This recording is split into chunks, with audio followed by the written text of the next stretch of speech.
Mga manimbahay, gimingaw na kuno pag-aayo nga makasimba. Apan simbahan mihangyo nga patasan pa ang pasensya ug pagsabot sa sitwasyon. Anang report.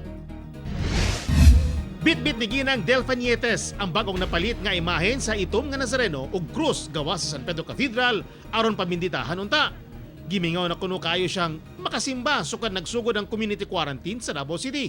Gusto gyud ako magsimba kay reliyosa gyud kung dako sir. Gusto gyud na magsimba pero unsaon ni wala pa man nag-abri ang simbahan. Perti gimingawa hinuon sir. Ang St. Paul Parish sa Matina nakaandam na unta alang sa mga manimbahay kung nausap ang quarantine status sa Davao City.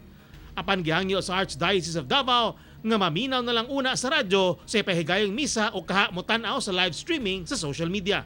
Bisan pa og nagalingasan ang atong kalag, no? Ang Ginoo na sayod nga gusto na gyud ta pero ato puning sa pulong pa ni Archbishop Valles act of charity, no? Buhat ni sa gugma nga maglikay una ta kay tingalig kita pod dili lang mataptan kung dili basin unya maupoy hinungdan nga ang uban mataptan. Dini usab sa Chinese Baptist Church, wala pa sila bisan unsang aktibidad nga ginahimo sulod sa simbahan. Gani sa mga dili makahulat magpakasal, ilang giawhag nga civil wedding na lang una.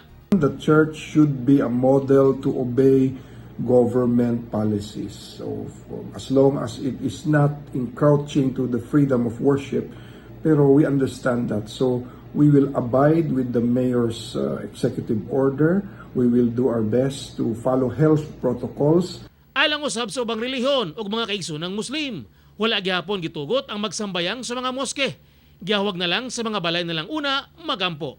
During GCQ, allowed sila maximum of 10 sa mga religious gatherings. So maupod ni ang atoang ginasunod and ginaingnan nato ang atoang religious communities nga sundo nila.